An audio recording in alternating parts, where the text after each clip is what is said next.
Bueno, pues muchas gracias a Enrique por la oportunidad que nos permite intercambiar experiencias, al Basque Culinari también por esta posibilidad de tener como público a gente tan vinculada o completamente vinculada a la gastronomía. Y realmente a mí el día de ayer platicaba con algunas chefs y algunas gentes elucubrando de por qué la gastronomía actualmente está de moda, porque creo yo que la moda no es más que la expresión de las necesidades del alma. El alma está buscando cosas más profundas. Y bueno, la gente que hace negocios la toma como tendencia, ¿no? Pero el alma realmente necesita y tiene hambre, ¿no?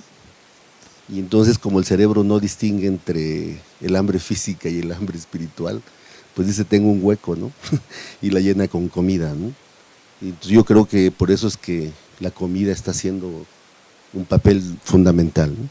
Lo segundo, quisiera comentar que solamente me interesa compartir nuestras experiencias. Tenemos 17 años trabajando con maíces nativos y criollos y también un poco este trabajo que hemos hecho con la biodiversidad. Hemos decidido tomar la biodiversidad como una forma de vivir. Esto significa que no solamente es mi sueño y mi pasión, sino mi forma económica de sobrevivir. Y cuando yo decidí que la biodiversidad fuera mi forma de vivir, es como, entiendo un poco como Hernán Cortés cuando quemó las naves, ya no tenía otra cosa más que irse para adelante, ¿no? Entonces cuando uno quema naves, pues no queda otra cosa más que hacer lo que tenga que hacer. Yo quemé naves y estoy en la biodiversidad del maíz, ¿no?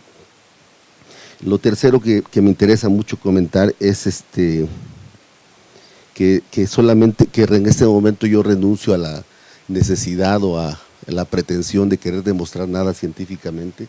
Ya no soy científico, ya no ando en la academia, ando en la operación y en el trabajo, por lo tanto solamente quiero platicarles de nuestra experiencia y este camino de ir de un paradigma de homogeneidad a un paradigma de biodiversidad. En el 94 yo empecé a trabajar con los maíces. En ese año realmente yo venía de la Universidad Autónoma de Chapingo de ser maestro. Cuando empecé a trabajar con maíces, pues venía con todo mi bagaje teórico de la producción de altos rendimientos, del uso de pesticidas, de la necesidad de producir barato, de producir volúmenes, y con ese bagaje me integré a este trabajo. Pasar realmente de este paradigma a un paradigma completamente diferente como el de la biodiversidad, eso es un poco lo que quiero compartirles, qué es lo que pasó con nosotros, ¿no? Tercero, nuestra biodiversidad se ha hecho, como les comentaba, con el maíz, pero de manera más específica y como para entrar en tema, no es con el maíz en general. En la biodiversidad no existen generales, existen particulares. No hay un maíz, hay maíces. No hay una cebolla, hay cebollas. No hay una vaca, hay vacas. No hay un chayote, hay chayotes. No hay una hoja santa, hay hojas santas. O sea, hay una biodiversidad infinita en la biodiversidad y en la naturaleza. Todo es riqueza, ¿no? En la homogeneidad hay pobreza, ¿no? Y pobreza lo digo en todos los sentidos, no solamente en el sentido económico, sino para hablar en términos de chefs, en el sentido de sabor, que para mí el sabor realmente es el lenguaje de la naturaleza, ¿no? Es la manera en cómo la naturaleza se comunica espiritualmente con nosotros, ¿no? Entonces realmente me interesa compartir esta parte, ¿no? Pero para este caso entonces no serían maíz, sino serían maíces, y no serían los maíces en general, sino los maíces nativos y criollos. Rápidamente yo he intentado entender un poco el maíz y lo entiendo históricamente de la siguiente manera. Hay teocintles que fueron los ancestros de esta planta, que me parece simbólicamente una planta maravillosa para podernos espejear a nosotros como seres humanos, cómo se pasa de la naturaleza a la parte más humana. El maíz no existía, el maíz es una planta, el teocintle es una planta silvestre. Se hace maíz cuando empieza a convivir con los hombres. Entonces esos son los maíces nativos, los que vienen de esa historia, ¿no? Que tiene más de 6, 7 mil años y que actualmente en México todavía existen. Existen con los hombres herederos de esos hombres que los inventaron, o sea, los que retornan cada ciclo y cada año a hacer lo que se hizo en el principio, cuando se era más natural, ¿no? Existen los maíces que yo le llamo criollos, y para mí los criollos son maíces que no importa de dónde vengan, pero que están en un lugar y que ya tienen mucho tiempo. Y si ya tienen mucho tiempo, ya empezaron a tomar y adoptar las características no solamente biológicas del lugar en el que se están cultivando, sino también de la parte genética de las que están trayendo y de con la que se están rodeando. Yo le digo a mucha gente que si yo viviera en la costa, seguramente me gustaría más bailar y sería más moreno. Si yo vivo en una zona más alta, y yo lo veo siempre con las mujeres de montaña, son más chaparritas, más fuertes, hasta los 22, 23 años tienen formas de mujer. En la costa a los 13, 14 años están en toda su plenitud porque tienen un intercambio con el ambiente, ¿no? Entonces, realmente, y esos son los maíces criollos para mí. Existen los maíces mejorados, lo que son resultado de la Revolución Verde. La Revolución Verde que se dio el siglo pasado, a mediados de la década de los 60, con el trabajo que se hizo en el CIMIT, que empezó a trabajar maíz y trigo. Esos maíces mejorados son realmente también una expresión de una necesidad profunda. La humanidad necesitaba alimentarse, ¿no? Esos maíces mejorados realmente han salvado a muchas zonas de hambre. O sea, es una necesidad también que actualmente los maíces nativos y la producción nativa no tienen la capacidad de alimentar a la humanidad. No puede, no tiene ese potencial. Somos miles de millones de habitantes que no podríamos todos comer maíz, plantas nativas, cosas nativas, a menos que la cultivemos o paguemos el precio, ¿no? Y lo tercero son los maíces transgénicos, lo último. Entonces, ¿con qué maíces trabajamos? Nosotros trabajamos con maíces nativos y con maíces criollos. Esto significa que hay que trabajar con la gente y las personas que han creado la biodiversidad. Hace muchos años, en una comunidad de Santiago de Asunción, haciendo una feria, y participó con nosotros un socio que tenemos en una fundación, en una asociación civil que se llama Identidad y Biodiversidad.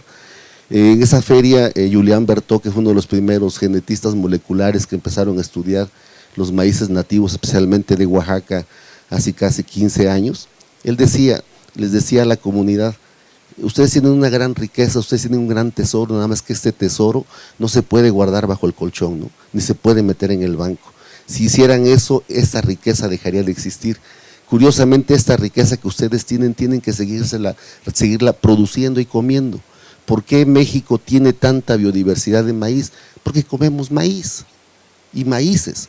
¿Por qué Europa tiene tantos tipos de trigo? Y porque comen muchos panes, muchos tipos de panes. Entonces Europa tiene muchos trigos, tenemos muchos maíces. En Perú, en otras partes hay muchos maíces, pero no tienen la masividad que tienen los maíces nativos acá. Entonces, para mí los maíces realmente también, creo yo que es un poco la propuesta que hemos estado trabajando. Tenemos que ver realmente al maíz y toda la biodiversidad, no solamente desde la parte biológica, sino de manera multisistémica. ¿Qué significa multisistémica? No solamente la parte agronómica, no solamente la parte biológica, no solamente la parte económica, que es fundamental. Si la biodiversidad no es rentable, no tiene posibilidades de existir, sino también en la parte cultural, pero sobre todo en la parte espiritual. Miren ustedes, de todos los cultivos en el mundo, el maíz es el que más se cultiva en todas las latitudes y en todo el planeta. Desde el nivel del mar hasta las alturas más grandes. ¿Qué significa? Que es una planta que se ha adaptado a todos los ambientes. Dígame otra que tiene esa posibilidad. Por lo tanto, para mí el maíz simbólicamente es un símbolo de la biodiversidad. Y si la vemos como un símbolo de la biodiversidad, podemos tomarla como una hierofanía, y si estamos hablando de una hierofanía, estamos hablando de algo sagrado, ¿no?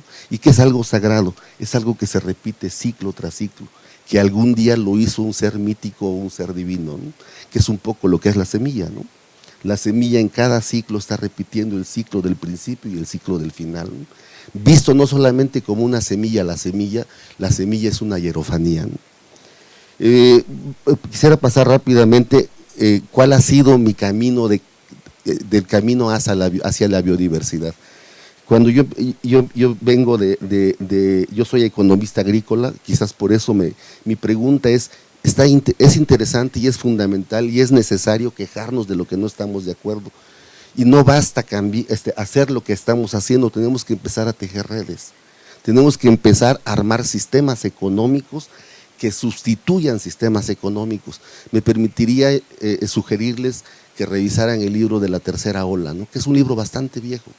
Es un libro bastante viejo que nos está planteando las posibilidades del mundo de futuro que tenemos que rediseñar. Y si lo rediseñamos ya no es un sueño, tiene que ser acción, decía la compañera, hay que levantarse todos los días con las ganas de hacer las cosas, ¿no? Entonces el futuro se empieza a construir el día de hoy.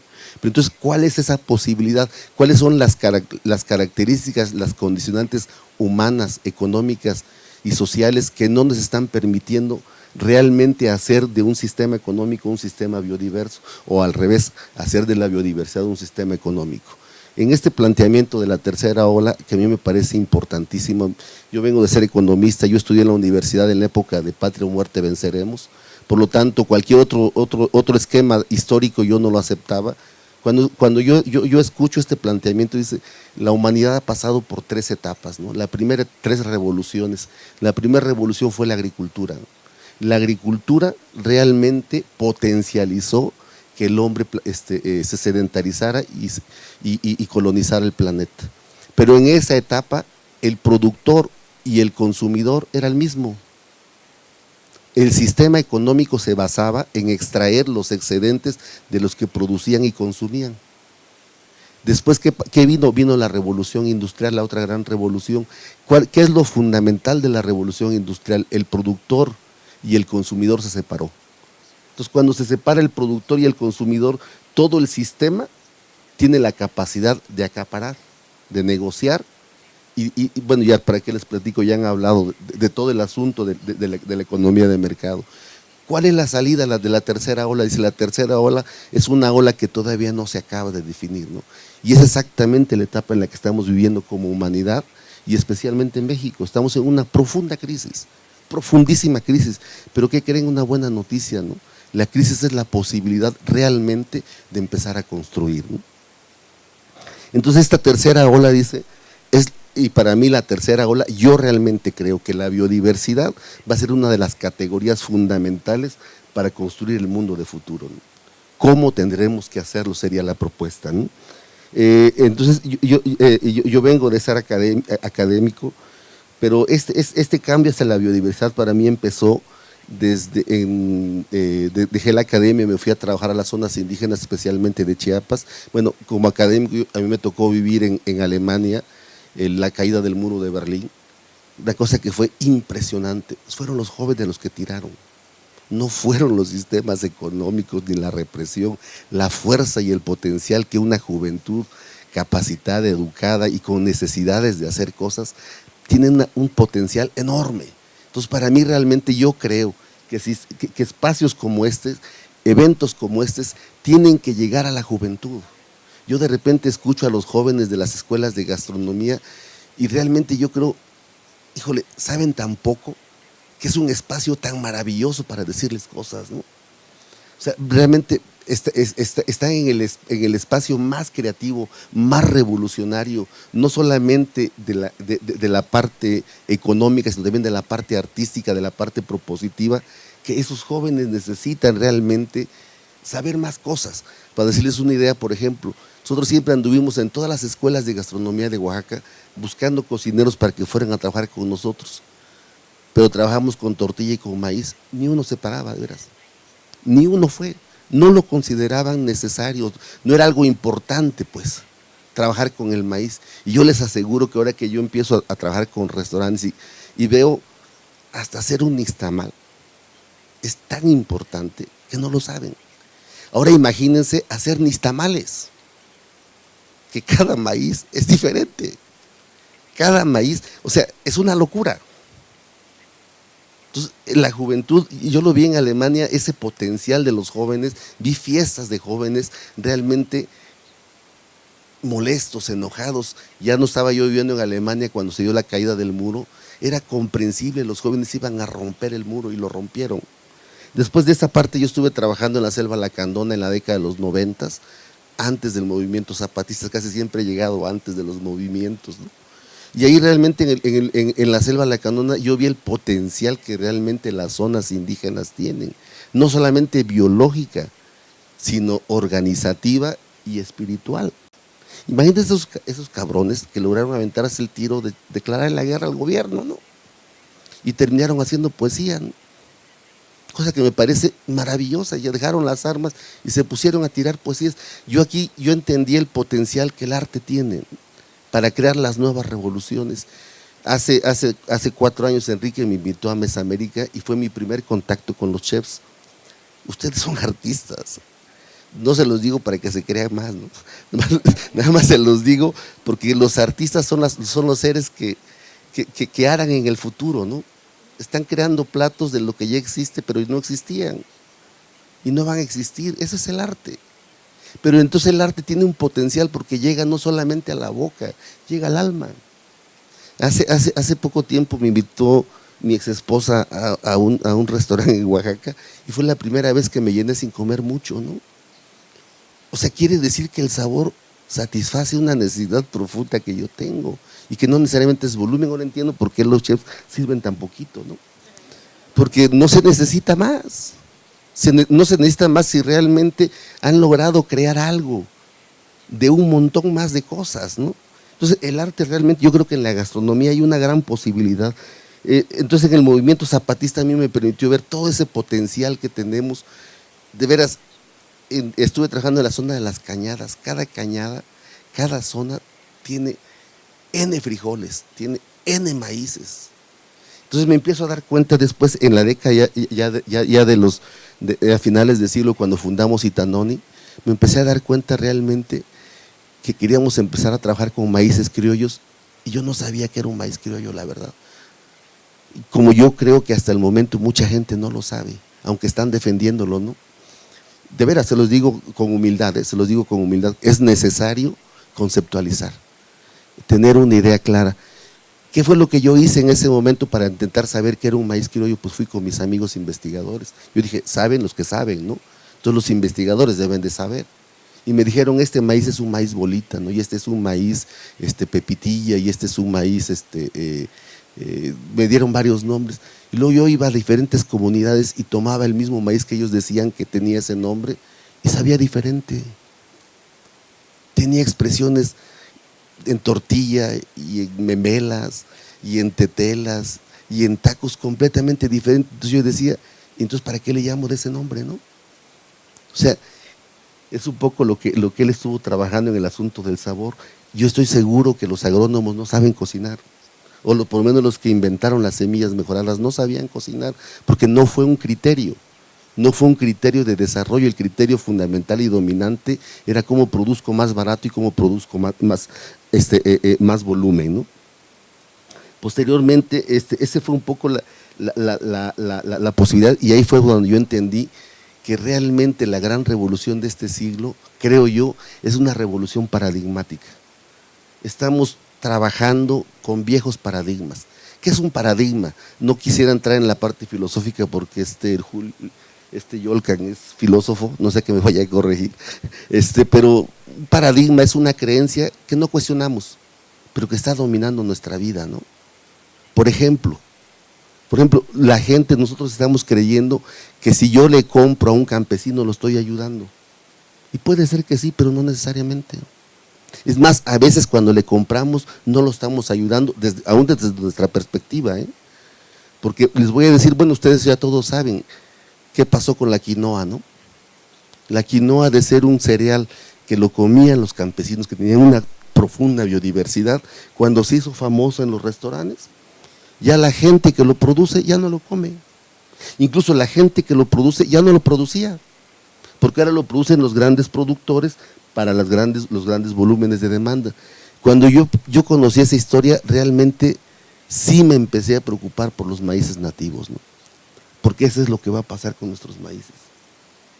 No digo que no los consumamos, sino tenemos que estructurar una economía que sea capaz realmente de construir futuro. Y aquí va un poco mi propuesta, no sé cómo voy de tiempo, pero ya no quisiera quitar más tiempo, ¿no? ¿Cuál es la propuesta realmente? ¿Cómo se crea la biodiversidad? La biodiversidad la crea efectivamente en México la gran cantidad infinita de microambientes,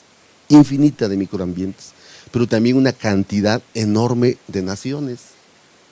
Aquí somos más de 60 naciones. Estaba ahí leyendo el otro día el asunto de las lenguas. ¿Cuántas lenguas hay en México? Dicen que hay 60, que hay 70, que hay 230, que hay 300. ¿Cuántas hay? Y la conclusión de ese artículo decía, no importa cuántas sean mientras respetemos al otro y a la biodiversidad, ¿no? Ese es el punto. ¿Cuántas razas de maíz? Cuando me preguntan cuántas razas, cuántos tipos de maíz me dicen trabajas tú, o cuántos conoces, digo, no los alcanzo a conocer, entonces ¿cuántos hay? Le digo N. ¿Por qué? Porque cada maíz cambia cada ciclo, de cada parcela, de cada productor. Entonces yo decía, ¿y para qué le llamo? Bueno, por aquí está Marta de Wilcos, que a lo mejor después de ese rato vamos a discutir esto. Ya lo hemos discutido en muchos ambientes, pero yo realmente creo que si nuestro objetivo, nuestra visión de futuro es la biodiversidad, la clasificación es una limitante. Es una limitante. Por lo tanto, para mí es más importante saber que el maíz de qué familia viene, de qué ambiente viene, de qué ciclo viene. ¿Sí? Segundo, a mí me parece más importante y fundamental entender que cada maíz tiene un sabor diferente. Entonces, ¿por qué si yo me llamo Amado Ramírez Leiva voy a esperar que otro me venga y me diga que me llamo Pedro? O sea, a mí no me gustaría, la verdad, yo tengo un apellido que es el de mi mamá y el de mi papá. ¿Qué le da entonces identidad a un maíz? La identidad de un maíz se la da su gen, su genética. Y ahí podemos discutir un montón de la genética que viene para un maíz. ¿Qué otra cosa le da identidad a un maíz? Su espacio geográfico, la parte natural. ¿Y qué otra parte le da identidad al maíz? Le da también la familia que lo cultiva, la parte social. Entonces, compañeros, la otra cosa, yo quisiera nada más proponer, para entender qué es la biodiversidad, es la suma infinita de unidades de vida, ¿no? Una semilla es una unidad de vida, ¿no? Una planta es una unidad de vida, pero es la unidad infinita, yo no digo que de unidades de vida, sino de vida con identidad. O sea, y entonces yo puedo entender que no sabe lo mismo, por ejemplo, no sé si ahorita comieron, trajimos 5 maíces, trajimos 4 blancos y sabían diferente, no sé si le alcanzaron a percibir. ¿Por qué los trajimos blancos? Para que se den cuenta que no es el color la diferencia, es el origen, es la genética y es la familia. Trajimos plantas, por ejemplo, trajimos chepiche de monte, y depende de qué monte, ¿no? De monte son suelos, bueno, allá en Oaxaca son suelos más mineralizados. Las pepichas que están cultivadas, las hojas son más grandes, sí tienen el aroma de la pepicha, claro, pero no tienen la intensidad y la exquisitez. Bueno, veamos los aguacates, ¿no? Los aguacates Hass, que son geniales, no digo que no, qué bueno tener los aguacates Hass, pero cómase un aguacatito criollo, ¿no? La intensidad de sabor es impresionante. Entonces, imagínense lo que estamos haciendo cuando estamos realmente reduciendo y desconociendo la identidad. Cada grano de maíz sabe diferente. Y a ustedes que son chefs y que andan buscando la exquisitez, pruébenlo con un maíz criollo. Cada grano sabe diferente. ¿Por qué? Porque esa es una unidad de vida. Tuvo un padre y una madre diferente. Tiene la madre de la planta, pero el padre quién sabe de dónde vino. Igual les suena eso. Siempre es así. El polen viene de otras partes. Entonces tiene un padre y una madre diferente.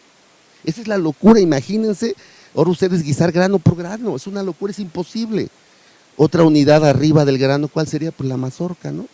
Cómanse lotes de maíces criollitos, de veras. No son tan grandotes como los que se venden en la central, ¿no? Pues unos sabores intensos. Y de una mazorca, de la misma parcela, de una mazorca a otra, saben diferente. Entonces, para nosotros, ¿cuál fue nuestra unidad operativa para trabajar? La parcela, ¿no?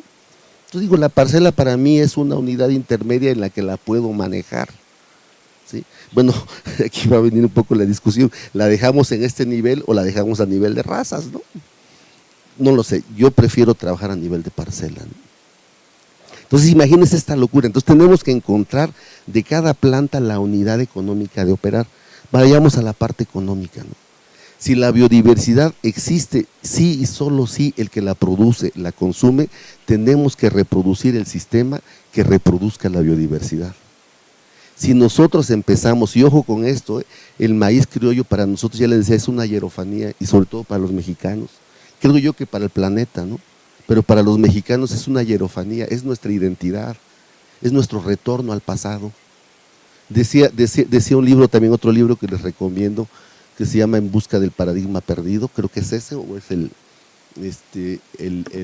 laberinto de la modernidad, perdón.